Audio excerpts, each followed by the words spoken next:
बोरीवली खादी महोत्सव 2022 का रामपथ लोक नृत्य परंपरागत संगीत फैशन का समापन। आपको बता दें कि Atharva school of fashion and arts और मुंबई खादी ग्रामोद्योग एसोसिएशन ट्रस्ट कोरा केंद्र के द्वारा आयोजित 3 दिवसीय खादी महोत्सव 2022 का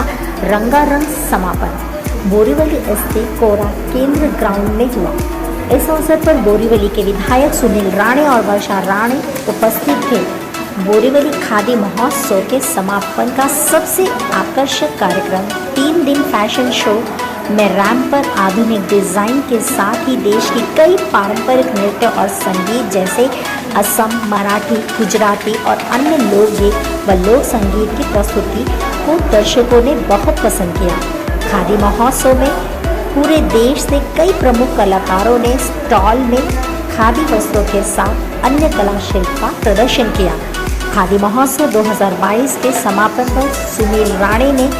कहा कि खादी महोत्सव में फैशन के साथ देश की कई विविधता, संगीत, नृत्य, कला, शिल्प के आधुनिक और परंपरागत रंग की शानदार प्रस्तुति देखने को मिली। खादी महोत्सव देश के सभी हिस्सों से आए कलाकारों, ब्रांड को अपने कलेक्शन को प्रस्तुत करने के लिए स्टॉल बिना किसी शुल्क के दिया गया। इस कार्यक्रम के साथ लोकल फॉर लोकल को भी प्रमोट किया गया।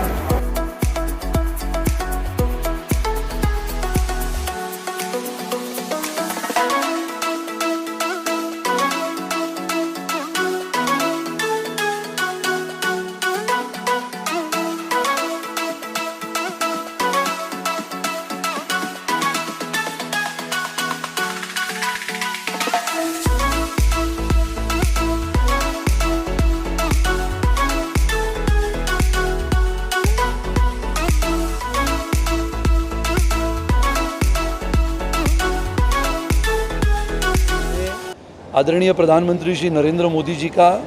बर्लिन का भाषण सुना और बर्लिन के भाषण में यानी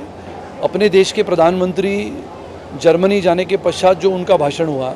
जिसमें उन्होंने भारतीय संस्कृति और भारतीय पहराव की बात करते समय खादी का उल्लेख किया और खादी के बारे में बताया कि जैसे कपड़ा जगत ये कोरोना काल के पश्चात जब निर्यात शुरू हुआ तो भारत के कपड़ा जगत ने 2.25 लाख करोड़ का उत्पन्न किया। यानी इतने साल के पश्चात भारतीय प्रधानमंत्री देश के बाहर जाने के पश्चात अपनी संस्कृति, अपनी परंपरा और अपनी खादी इसका उल्लेख अपने भाषण में करते हैं। और हम सब जानते हैं कि खादी ये स्वतंत्रता संग्राम का प्रतीक था और आज के अपने हिंदुस्तान के स्वतंत्रता के 75 वर्ष के अमृत महोत्सव में आदरणीय प्रधानमंत्री जी ने इसकी बात रखी और प्रधानमंत्री जी के उस भाषण से हमने प्रेरणा ली और कहा कि बोरीवली तो ये स्वाभाविक रूप से बोरीवली में आज नहीं बरसों से खादी बिकती थी, खादी के पहराव पहन के लोग निकलते थे। यानी बोरीवली से नज़दीक निश्चित रूप से गुजरात है और गुजरात से आए हुए हमारे गुजराती भाई बहन और मुंबई में रहने वाले हमारे मराठी भाई बहन, मराठी लोग कपड़ा उद्योग जगत में काम करते थे, कपड़ा बनता था मिलों में और गुजराती भाई हमारे उस कपड़े को विश्व का व्यापार बनाते थे। ऐसा अनोखा संगम इस मुंबई ने देखा था। तो बोरीवली से नज़दीक या बोरीवली में जो क्षेत्र है कोरा केंद्र, वहाँ पर खादी पहले ज़माने से यहाँ पर खादी रहती थी, बनती थी, बिकती थी। तो ये मेरे मन में कल्पना आई और खादी महोत्सव लोगों ने भी इसको बहुत ही शानदार तरीके से स्वीकार किया। करीबन 100 स्टॉल्स थे अलग अलग जगहों से, मध्य प्रदेश, राजस्थान, ओडिशा, छत्तीसगढ़,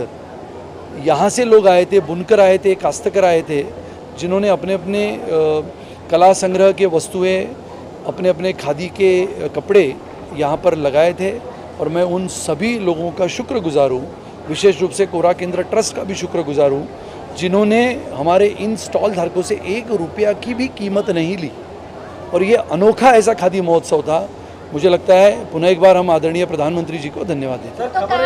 खबर एक ऐसी भी आ रही है कि आपका यह कार्यक्रम इतना हिट हो गया है कि केंद्र सरकार की तरफ से इस कार्यक्रम के सारे बजट को बनाया गया।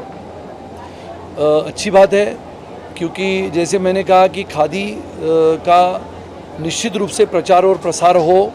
खादी के माध्यम से हर कोई,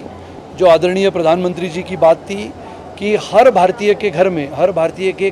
कपाट में एक खादी का कपड़ा हो, चाहे वो कुर्ता हो, शर्ट हो। अगर एक खादी का कपड़ा हम हमारे घर में रखते हैं तो विचार करो 120-140 करोड़ की जनता अगर ये तय कर लेती है तो हमारे महिला बचत गढ़ जो अलग अलग क्षेत्रों में, अलग अलग राज्यों में बुनकर के माध्यम से, काश्तकारों के माध्यम से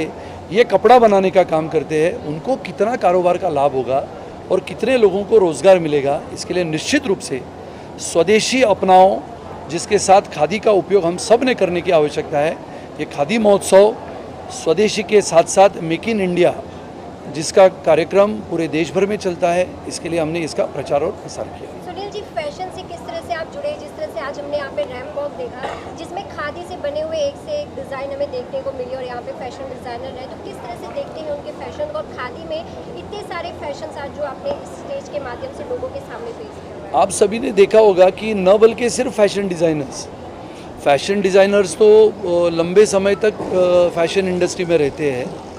फैशन इंडस्ट्री कपड़े जगत को विश्व में लेके जाने का काम करता है, लेकिन आप सभी ने देखा होगा कि Atharva school of fashion and arts की नई पीढ़ी की लड़कियां, जिन्होंने पिछले 15-20 दिनों से लगातार मेहनत, करीबन 17 घंटे काम करते हुए इतने अच्छे अनोखे अंदाज में जिन पहरावों का निर्माण किया, जिन कपड़ों का निर्माण किया, तो ये आधुनिक पीढ़ी, आधुनिक भारत की आज की पीढ़ी भी खादी के ऊपर काम करना चाहती है। डिज़ाइनर्स ने भी बहुत अच्छा काम किया। खादी के साथ साथ जूट, कॉटन, लिनन और खादी सिल्क, इसको भी बहुत बड़ा मायना रखता है। और इसके लिए मुझे लगता है कि फैशन डिज़ाइनर्स ने बोरिवली में भी बहुत अच्छे फैशन डिज़ाइनर्स हैं जिनका नाम पूरे विश्व में है, और उसके साथ साथ आधुनिक पीढ़ी के युवा पीढ़ी ने भी इसको हाथ में लेते हुए अच्छा काम किया है, ऐसा मैं मानता हूँ। सर,